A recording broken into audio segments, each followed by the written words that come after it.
Okay, and we're just about ready here. Let's see now. Oh, well, I think that'll go. All right,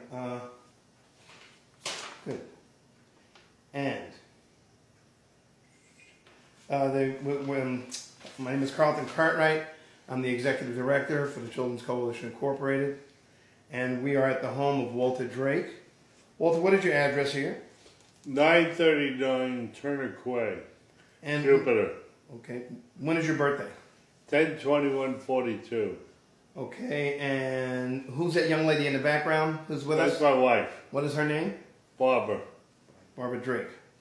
Okay, and we met through at the VA hospital at the XPOW function. Correct. Yes, sir. Okay, all right. What branch of the service were you in? The Army Airborne, What war did you serve in? Vietnam. What was your rank? Well, when I get out, I was an E5. Okay, that's the one I wanted. And were you drafted or did you enlist? I enlisted Okay. Where were you living at the time? in the Bronx, New York. Okay. All right. And God's got you, I might add. did you say you were enlisted or drafted? I enlisted. Okay. Why did you join? Well, at the time, I got out of high school, and I needed a job, and I wanted some excitement. And I might add that at that time, in that city, New York, it was expected that every male went to service somewhere. I understand that. Okay. Why did you pick that branch? I knew a guy who had been in the paratroopers, and he was a friend of my older brother, and I guess I was just impressed with the uniform and the way it looked. Okay. Do you recall your first days in service? Yeah, the first days in the service, actually the first day I realized I made a mistake. And, but there was no going back on it, so I was stuck there. And I think it was the second or third day, I was put on KP at Fort Dix, which is a consolidated mess, meaning they fed 24 hours a day. And after my first day at KP, which was about an 18-hour day, I went back to the barracks exhausted and took a hot shower, get into my bunk, only to be awakened about 3 hours later by some NCO who said I was going KP. And I tried to explain to him I just got off and didn't want to hear about it. So I fell out with the other one for KP again. But when I marched in the front door, I went straight out the back door, went back to bed. Okay. Okay. Tell me some more about boot camp and your training experience. And do you remember any of your instructors? Yeah, I remember the first sergeant in basic. We had a Christmas pass to go home, and I went in with a buddy, and we took the bus back to New York, and we were told to be back, I'm not sure, but let's say 6 o'clock at night. Well, we strolled in about 8 o'clock at night, and the first sergeant went bananas. And he said, how the hell could you be late? And he said he lived in New York. When we said we got lost in the subway, he said, was that the first time you ever took it? And my buddy said, no, he said, that isn't the first time. And he said, well then, how the hell did you get lost? And he said, well, it was the first time I went without my mother. And we paid the price for that smart ass remark. Okay. You say you served in the Vietnam engagement? Yes. Where exactly did you go? First, I was assigned to Laos, and I was assigned to a DOD program called the House Board, HOWZEBOARD. It's on the internet now.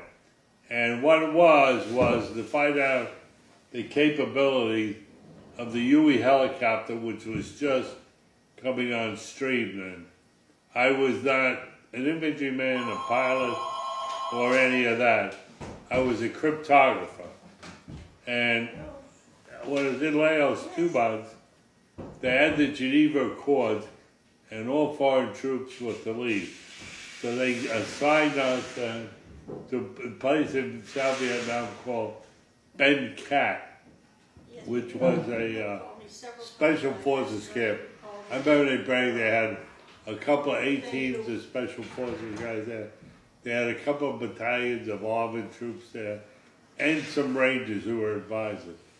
But they had just moved out the H-21 helicopter, and we put in the Huey, the H-1A, and the revetments they had built in there. But after about 3 days, supposedly the Armored battalions were to patrol outside the fence, I think 2 miles into the jungle. And they didn't, obviously, because about 2 or 3 days later when we were there, we had to take 20 ships, and each one was blown up in a mortar barrage that they had it zeroed in. And I was out walking from one bunker to another, and I got hit with one, and I was medevac to a field hospital in Tanzania by the airport, and then when I stabilized, I went to Clark Air Force Base in the Philippines for another operation. And then when I stayed there a while, I wasn't conscious most of the time, so I don't remember. I went back to Fort Bragg where I had a 3rd operation. And I stayed in that hospital about 7 or 8 months. I already spent a month in the other ones. So, and then I got completely better. It was the greatest medical care I've had in my life. And I went back to full duty when I got out of the hospital. And then I went to the VA. When I got out, I was told to go there and make a claim. And I only got 40%, but when they said, well, we'll pay for college, I thought it was like hitting the lotto. So I didn't ask for anymore, and I left. But then 4 years ago, I went down to Miami VA for a physical spinal cord injury group. And when I went there, this guy came in, and he asked me my story and how much I was getting out. And I told him, and he said, well, somehow or other you got stiff, or you didn't tell him enough in New York. So he said, we're going to appeal it. We did. And about a month ago, my wife went to check our bank balance, and there was an entry in there from the VA for $379,000. And my monthly compensation went from $600 a month to $7,800. And the reason for that was I got 100% disability, but there's also a thing called aid and attendance. And my wife is a registered nurse, and their opinion was if it wasn't for her, I'd be institutionalized. So they paid more or whatever. But that I've got nothing bad to say about the service or the VM, except the VA hospital food sucks. And I gotta go on record for that. Okay. All right. So obviously you saw combat. What year were you in Vietnam? 1961. Yeah. So you saw combat, correct? Correct. Were there many casualties in your unit? There were a few, mostly wounded, few killed, but on all the camps around us, there were a lot of KIAs, as evidenced by the Vietnam War and the dates that are up. The first KIA was in 1957, some guys from Special Forces and whatnot. Well, tell us about a couple of your most memorable experiences. Were you a prisoner of war? No, I was not. Okay. Were you awarded any medals or citations? No, back then there wasn't until the Tonkin Gulf by President Johnson in August '64. I understand that now you can appeal them also and get some of the ribbons that were given out. But I haven't done that. They didn't give it to me when I was there. I don't want anything more to do with them. Well, tell us about your combat experience. Well, it wasn't as courageous as you might think. I was a cryptographer, and what I did was I conveyed. I think my principal reporting was to SIGPAC, Commander-in-Chief Pacific. It was an admiral, and I think it was in Hawaii, and I would encrypt their reports that went back to the SIGPAC in the Pacific, and when I would get encrypted messages back, I would put them in plain language. I had I think it was a NATO crypto top secret clearance. I mean, I could get communication, although I didn't get many, from any of the NATO people that were top secret. And then back then, the government attempted to minimize the publicity of Vietnam and Laos. And I might add, this is I believe it to be true, but I did hear it from another guy.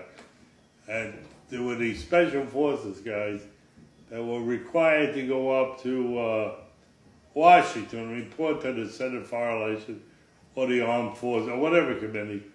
And when they were asking one of these guys where he was over there, and he said he was someplace, say 30 miles from Saigon.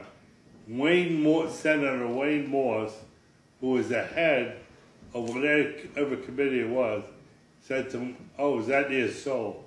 They hadn't even heard of Laos and Vietnam in the very beginning. I mean, but it was amazing. I mean, it was sending men and money and taking casualties, and nobody ever heard of it. So that's my memory of it. Okay. What were you doing before you went into service? I was in high school. Okay. Where'd you go to high school? I went to a few. I first started off at Fordham Prep on a scholarship. Then I went to Cardinal Hayes in the Bronx, and I eventually graduated from St. Helens in the Bronx. Oh, so you went straight out of high school into the military? Right, correct. All right. So how long were you in the service? From 61 to what? From 61 to May 63, because I was extended for the Cuban Missile Crisis 6 months. Oh, really? Yeah. Okay. As a matter of fact, I went to, it was an alert, and I thought it was a practice alert. So I never went to the arms room and withdrew my weapon. So when he got on a plane in Pope Air Force Base, North Carolina, and some military intelligence guys got on, who weren't jumpers, but they were going to jump that day. And they had maps and all this. And it was to where you were to be dropped.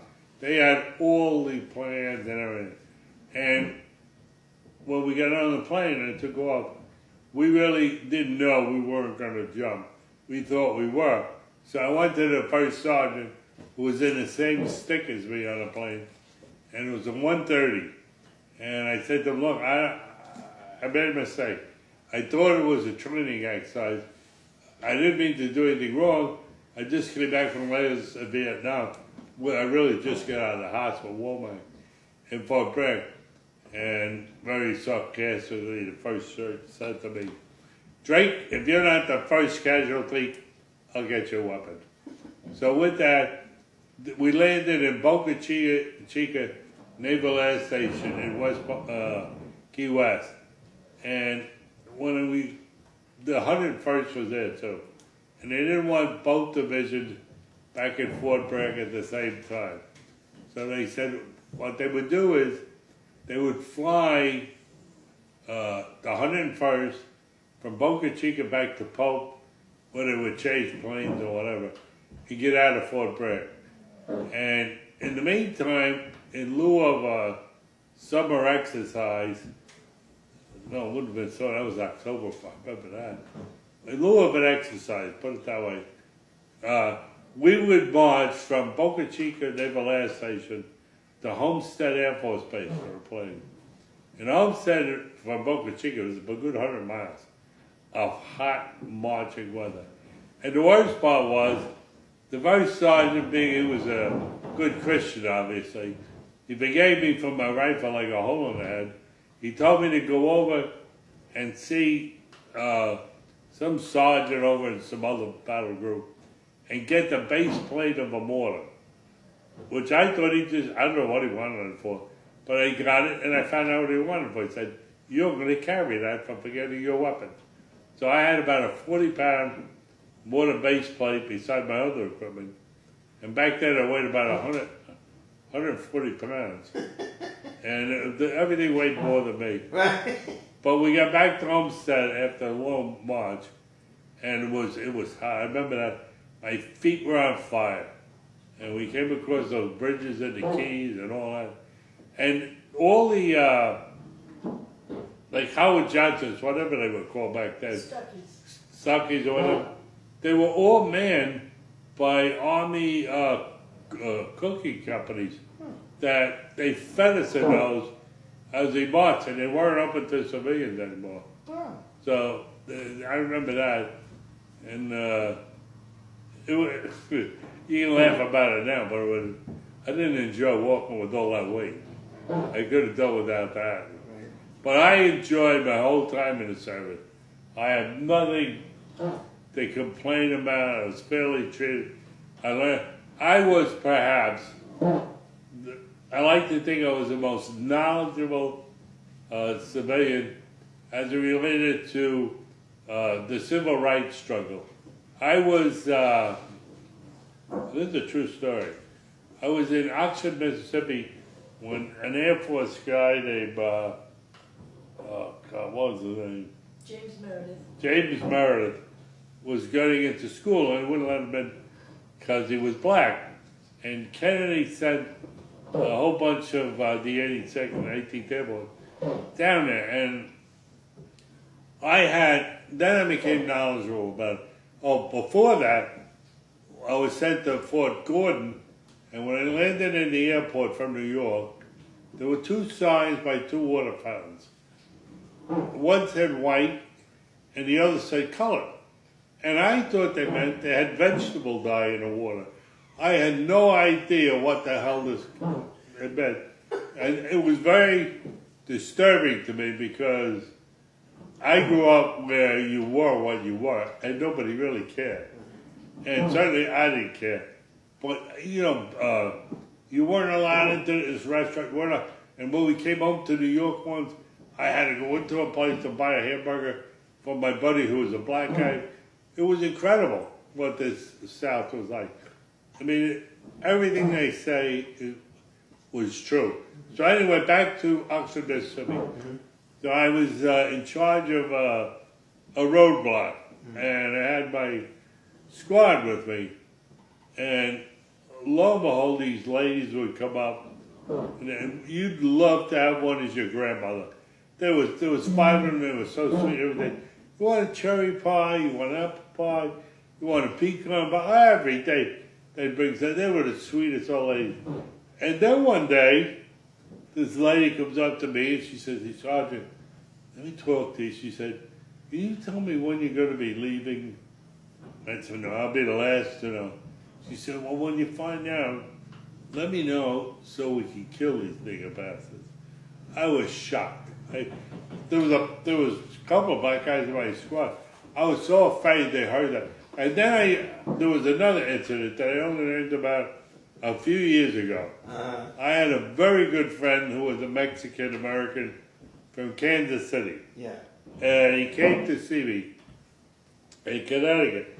And he said to me, and this guy was my bank guy. I was broke by the 15th of every month. This guy always had money.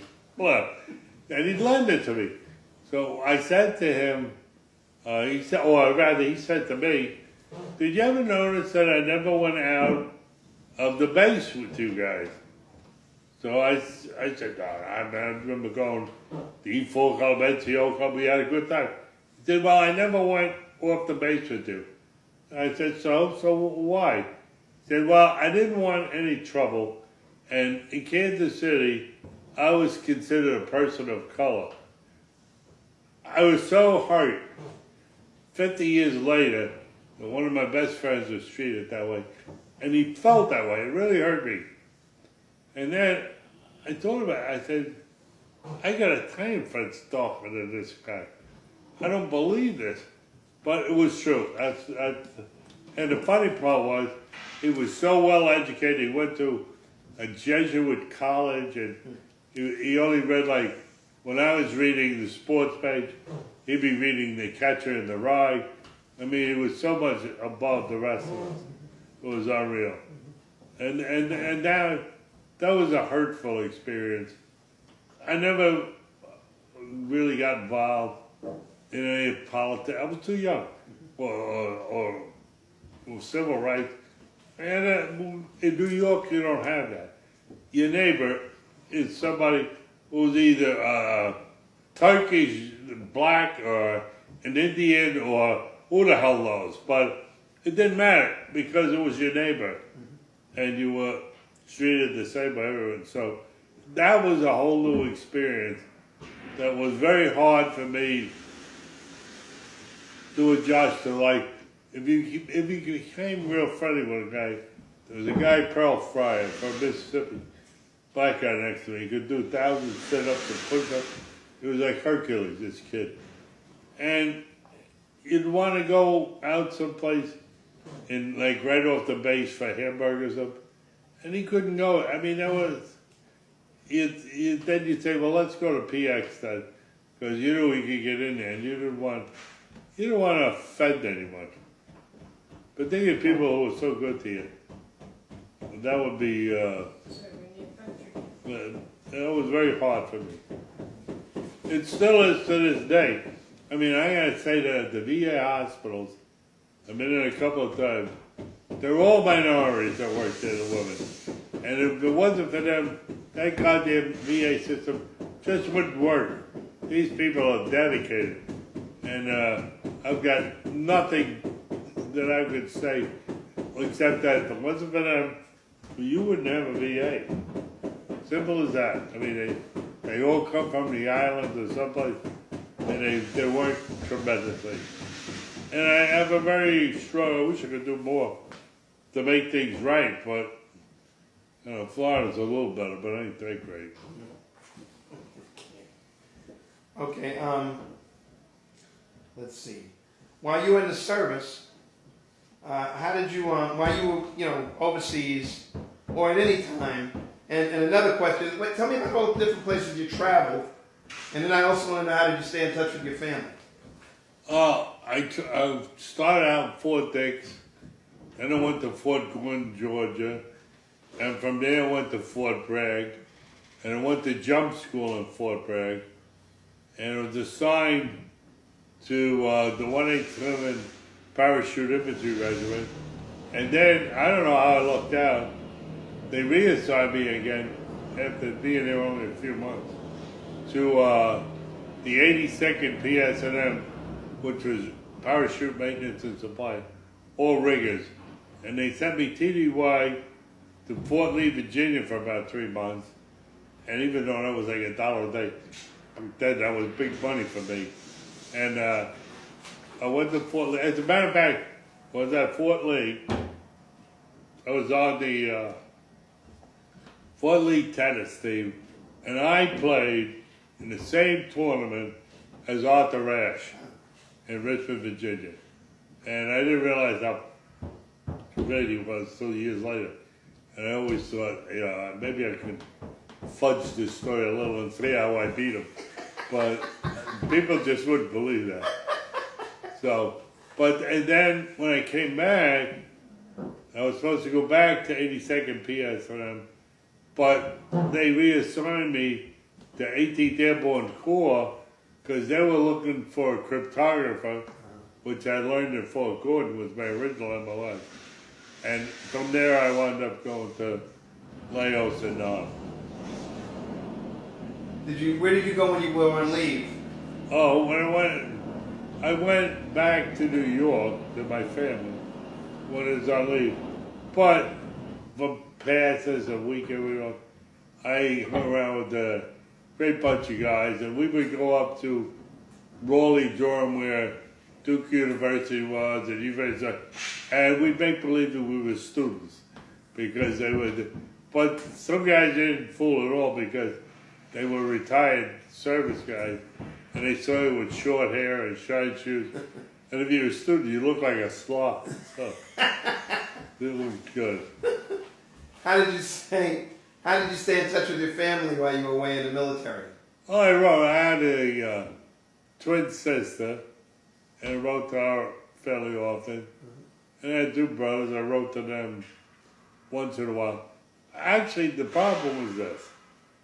When I got off, I usually drink a beer at the Yep Club or some other place and just didn't write as often probably as I should have. But I was always happy and I was always busy with something to do. I mean, I just felt totally fulfilled in the service. I didn't have any qualms about ever going in or. I do remember one time in the 82nd, I didn't like mess sergeants at all, no matter what company I was in. So this one guy said to me, there's a bank of stoves, they're about 10 stoves back to back or ovens, what do you want to call it. And there's a big chrome canopy on top of them. They got to eat and he said to me, go up there, get on the stoves, and shine that canopy. So as soon as I put the liquid on the canopy, it would cake. It was so hot. And the wax was melting on my boot because they were cooking in the stoves while I'm on the top of them. So finally I said to Don, I can't do this. Truthfully, it was about 150 degrees. Okay. And my T-shirt was as wet as could be. And he said, all right, get that in. And I hadn't finished jump school yet. I finished it on one day. This was a Friday, but Saturday you got your wings. So they still treat you like a leg. So he said to me, get that in. They're always in your face. Right. And then he said, hey, I got another job for you. And the job was from 150 degrees to about 40 degrees because he put me in the refrigerator trimming vegetables. I'll never forget, I was chattering like my teeth were casting out. Was that at the baseball game? Peeling the potatoes? Oh, that was another incident. What's that? I was on KP in the headquarters from the 18th Airborne. And there was a day, there were red brick buildings on the main post where we were. And the day room was right next to the mess hall. So it was a World Series. And I was very interested in it. So I ran out. Well, first, I had a 50-pound bag of potatoes. I dumped in a potato peel. And then they got one guy, a friend of mine, said, come in, basil loader or something. Or I don't remember what, he called me. So I went in, I got involved in the game. I forgot all about the potatoes. So when I went back and saw them, they were like pearl onions. I mean, I started want bananas. So I just, that was, and then he was going to try to get me back on KP a couple of days in a row. When there was a roster for that duty. You didn't put people in there in punishment unless they had Article 15. Right. And I didn't get one for that. Okay. Can you tell the story about the Easter dinner with your friends at the company? Oh, I'm not really proud of this part. One Easter, Because you were so poor. you didn't have a lot of money back then. And you got $55 a month for jumping. Now you get 110. So anyway, Southern Pines and Pinehurst were really ritzy towns off the southern end of Fort Bragg. And there were a lot of retired flag officers there, among other people. I remember this one time. We went by and Margaret Truman, President Truman's daughter was in a play there. Wow. But anyway, there was a fine French restaurant there. So it was Easter. And I said, I always have the lamb on Easter. Let's go and get a lamb dinner. Don't worry about the money. So everybody thought, I guess, I was even paying for it. I had no intention. So I took a box of cereal out of the mess hall, one of those little breakfast boxes. Yeah. And when we got to the restaurant, we all had blazers on it. We really looked like we belonged there. And I ordered a glass of milk. And they had a bottle of wine and all this other stuff. But I didn't drink the milk then. So we ordered the leg of lamb and had dessert and all that kind of drinks and wine. And they came with the bill. And when they came with the bill, I opened the box of cornflakes and put it in my mouth. And I drank some of the milk. And chewed it all up. And then I let it drip out of my mouth like I was vomiting. And nobody, I found out, goes near you when they think you're vomiting. So they escorted us all out the door, and we jumped in the car, left, and never paid the bill. But I'm never proud of that. But that's what we did back then. Yeah, I had to survive when we. Okay. All right, moving right along. Anything else? No, oh yeah, there was one. But Go tell the me. most significant one was we're on I think it was at 1:30, and we're going out for a jump, a practice jump, and the Air Force chief of staff, crew chief, whatever it is in charge until a red light comes on. So anyway, we flew, I guess, to South Carolina or Georgia, whatever, and they hit turbulence and the doors open, and you could smell the fumes and everything. Once one guy starts to throw up, everybody throws up. And the floor looks like a cauldron of oatmeal. And this Air Force crew chief, he was laughing at us, but as far as they get sick. But he is supposed to be tethered in by the door in the back. And this guy from Pittsburgh, Jamel, still my friend, he said, I'm going to teach him a lesson. I'm going to throw him out of the plane. So I said, no, you can't do that. I'm a short timer. I don't want no problem. And besides, we're static when I go to Hawk. This guy had a D-ring, had a polo shoot. I mean, it was, you shouldn't do things like this. I mean, you go to Leavenworth for this kind of thing. So the other guy, there was two of them, my good friends. One said, I'll turn the guy around. And the guy from Pittsburgh said, I'll grab his D-ring and push him out. So I said, don't do that, please, we're going to be in trouble. Because they know on the manifest, every guy that's on the plane. So they did it anyway. So I was behind until we got to the door. And this guy threw him out. And by the time I got out the door, his chute opened. But it was white. And ours are camouflage. And like a cloud of dust came out of it. It was like probably packed in World War II the last time. So I'm yelling to the guy, please, please, please, I'll give you a ride back. Nobody will touch him, up. And this man, when he hit the ground, we had quick release boxes for the parachute on us. He had to buckle everything.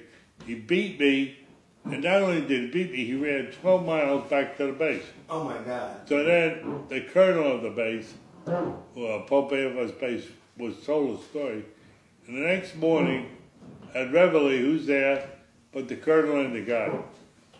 And he said, whoever threw him out of the plane, I want you to step forward. Well, nobody stepped forward. So then they said, Reveille's over, everybody was on it manifest, stay behind. To make a long story short, everybody simmered. The plane hit a tremendous amount of turbulence. The Air Force guy who wasn't tethered, and his SOP was to be tethered, he was wrong for that, started to fall out the plane, and this other guy saved his life. And result, he got the Army Commendation Medal for saving the guy's life. Meanwhile, the guy knew goddamn well somebody threw him out of the plane.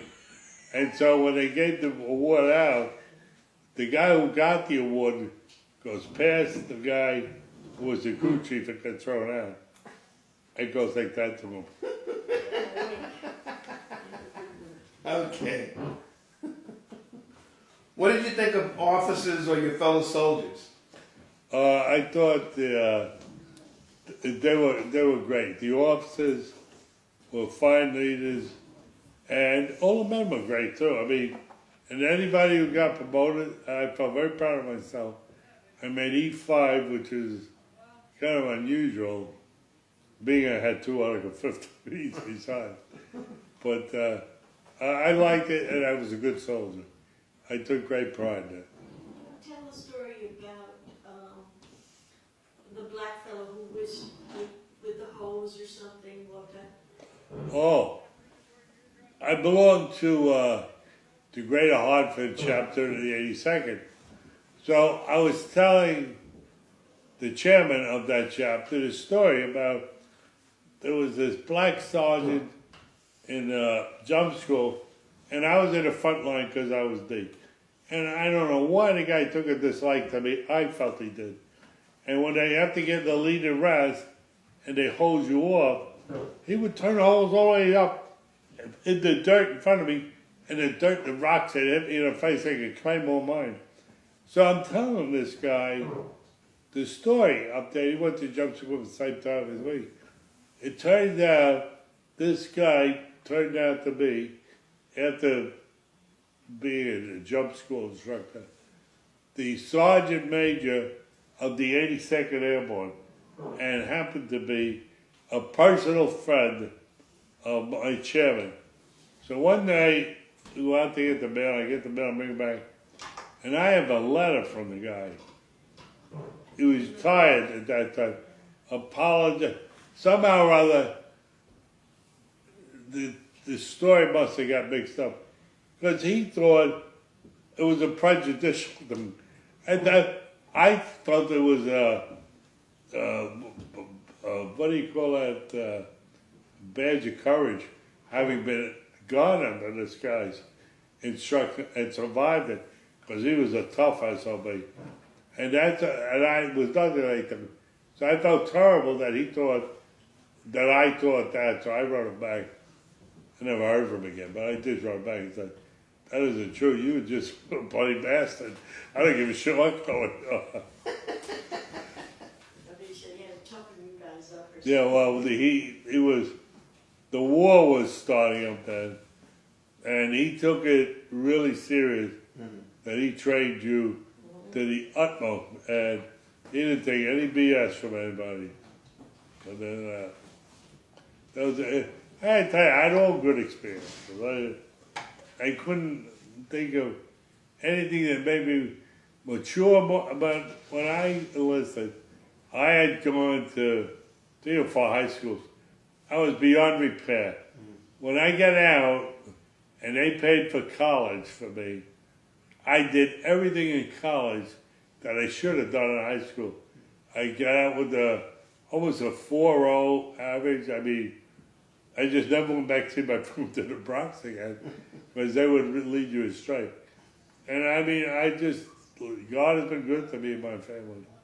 I have to say that. I mean, Did you keep a personal diary? no, I did not. Okay, no problem. Do you recall the day your service ended? Yeah, I remember I was really ticked. I was supposed to get out November 8, 1962.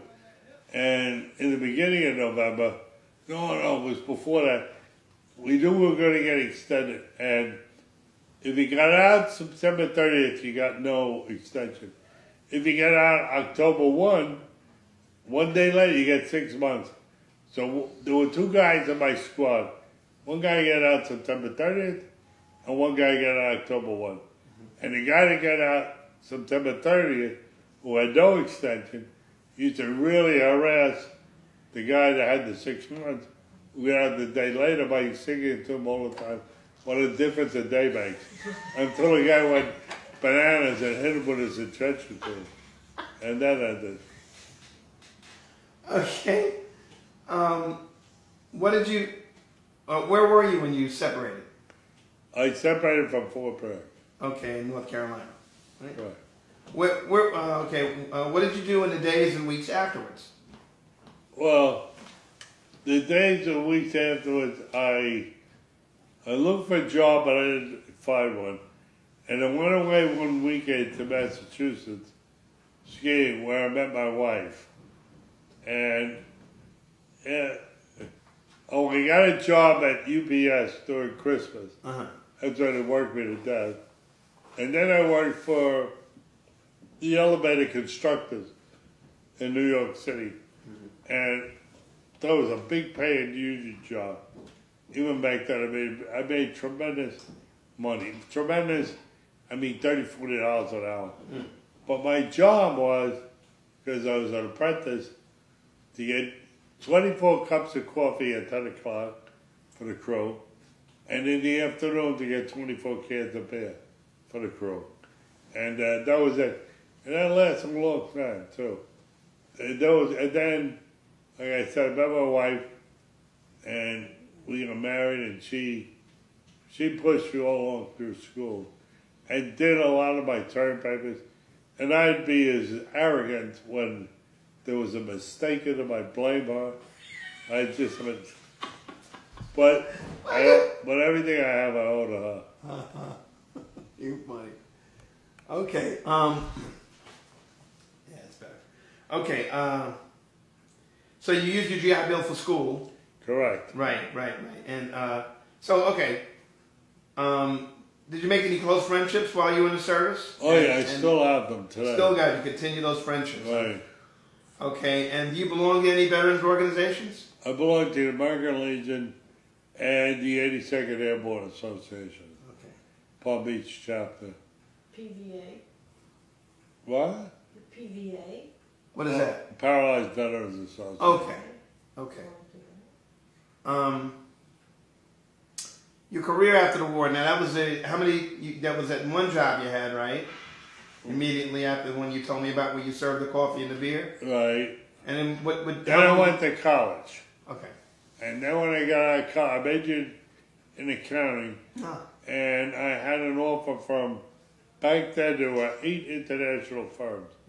And I got an offer from all 8, but I went with Arthur Anderson, who was destroyed by the recent event of Enron. And I loved working for them. I worked for them for about 5 years. But I was offered much more money. But I had to do it over again, I wouldn't have left.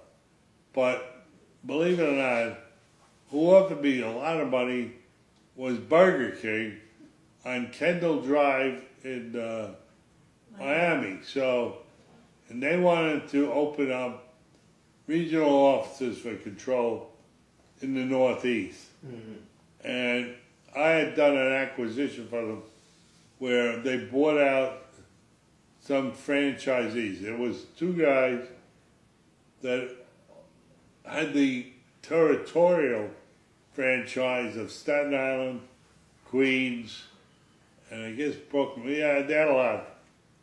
Now they only give you a mile around a site, but back then they gave you a whole area one night. And they owed all kinds of money, these 2 guys. Mm-hmm. So Pillsbury had purchased Burger King and offered them millions of dollars over debt. They paid the debt and still got millions. So then I went with them, and then I went with a couple of other corporations. But I retired from United Technologies, which owned Pratt & Whitney, Sikorsky, Otis Elevator, and Hamilton Standard, and a few other big companies. And I presently, this kind of ties into it. When you take an oath to go to the Army, you say you protect against enemies foreign and domestic. Well, domestic, you may not think of it, but a lot of the defense contractors cheat the government out of so much money that, to me, they're domestic enemies. And I worked for a government contractor in United Technologies, and I saw where they were ripping off the government with contracts. So my ex-boss there called me and said, Walter, you know about a lot of the skeletons in the closet. Why don't you file a whistleblower suit? So he had just done that, and he got Well, UTC admitted they overbilled the government $361 million. He settled for $150 million, because some of it was you gotta pay later, whatever. It wasn't, they gave $150 million, his percent collection was 15 because the government intervened in the case. In other words, they helped out. So he got 22.5 million. So one night he calls me and said, I said, Doug, you sound like you're just across the street. He said, no. I said, well, where are you? He said, New Zealand. And this guy had traveled all over the world. And you would think he was tired of it. I said, what are you doing there? He said, I'm having a boat made. And I said to him, well, what the hell are you doing about a boat? You were born in Missouri. He said, I hired a captain. They're going to sail us to Tahiti, and then Hawaii, and then British Vancouver. So I said to one of them to think I was intelligent. I said, well, how are you going to get the boat around from British Vancouver to Connecticut, through the Panama Canal? He said, no, I bought a new house, another house in British Vancouver. So, but my case, then he came to my house once. I said, what I get to lose? It really bothered me that they were ripping the government off. And I went to this lawyer in Stamford, Connecticut, that is famous for whistleblower suits. And that was 15 years ago. I think we're coming to an end now. The maximum in my suit, first of all, I get 30% because the government didn't help me. I did it all myself. And the maximum, I wish they would, but they won't get it for this, is $500 million with penalties already. I think we probably sold for $100 million. If I got $30 million, that's more money I ever thought of. I lived in an apartment house on a month where I had to walk over 3 brothers' beds to get to the door. So, I mean, that's a lot of money to me. But I do it really, in God's been good to me. I would donate most of the proceeds to a lot of good causes. And there are a lot of ones. But I would not give it to, for instance, the United Way, because their executives fly around in private aircraft, and Be careful. those that need it don't get it. Veterans need it. Well, Okay. veterans are good to be care of. All right. Just a couple more questions. Did your military experience influence your thinking about war or about the military in general? Yeah, about war it did. There are no winners. Do you attend any reunions? No, I don't go to reunions. All right, last question. How did your service and experiences affect your life? Well, it gave me a sense of value that I believe in today. I believe in fairness. I believe in always do whatever it is, the right thing. I try not to get involved in anything that would not be the right thing. I mean, and I think that goes back, learning it, and to treat everyone fairly. That goes back to the subject. Particularly that, to treat everyone fairly. Okay. Yeah. Well, okay, Walter, is there anything else that you'd like to add that we haven't covered in the interview?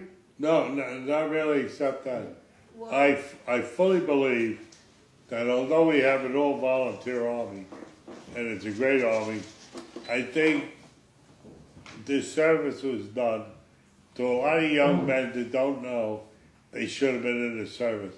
My own son has never been in the service, and I think a great opportunity is best to just meet other people that you never met before in your life. And that was a great experience. This is great. build character. So we good? So good. Thank you so much, Walter. Hey, listen, thank you for. No, Walter, if that's all, you didn't tell him the chicken story. Oh, this is a true story. Maybe I should, because It should go on. Let me tell you, Well, funny. you talk about fairness. I mean, Yeah, that fairness. was really- I gotta tell you a story. You can put it on tape. It's running. There was one day I go to Mexico, and there was a friend of mine. He was a Jewish lawyer from New York, about 10 years older than me. But he knew something I didn't know. It was a meal of chicken W/wings, meaning chicken with wings. And I liked wings, so he said something to me about liking wings. And what, don't you, Walter? I said, yeah. So we go inside to the mess hall from the mess line. And there's the chicken breast without any wing. And I figured they probably had 150 chickens for the company. That means there were 300 wings. Where the hell are they? So anyway, when I go through, the guy said to me, keep going, just go. I said, no, I want a wing. So he wouldn't. So I put my tray down and go outside to the board where they put the menu. And I open it and I take the menu off, which is some Third Army, meaning everybody in Third Army got chicken that day. And I showed it to go. I said, look, it says right here, chicken with wings. I want a wing. He said, move on, we don't have any. I left my tray there, walked in the mess hall. So this guy was the lawyer, it really put me up to this. He's much older, I was very naive and young. And he said, and he worked in a judge advocate. So he said, we got in the mess hall, he said, you know what, Walter? He said, come to me tomorrow and file a formal complaint. I said, oh, okay. And by then I was at E5, so I wasn't on KP. Because if they could get even with you, you're going to pay the price. So I went to him and I filed a formal complaint. Well, make a long story short, the mess sergeant, he stole all the chicken wings and 50 pounds of bacon roll because he was the in charge of the officers club. Uh-huh. And it looked good for him to have all these hors d'oeuvres. And they'd have bacon wrapped chicken wings or whatever. But the CID investigated and found out not only did he steal that, he was stealing some other stuff from some quartermaster. And he wound up in Fort Leavenworth. But it scared the hell out of me because he was a lifer, and I thought for sure he has a lot of buddies here, and if they come after me, I can see a bayonet going in my chest sometime. But I never did.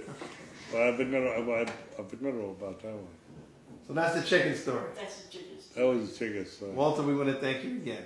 Well, I want to thank you because I gotta tell you, in my experience, I was so lucky Funny stories. to have gone in when I did. And it made me mature that I was ready for college when I got out, whereas when I got out of high school, I was not ready for it.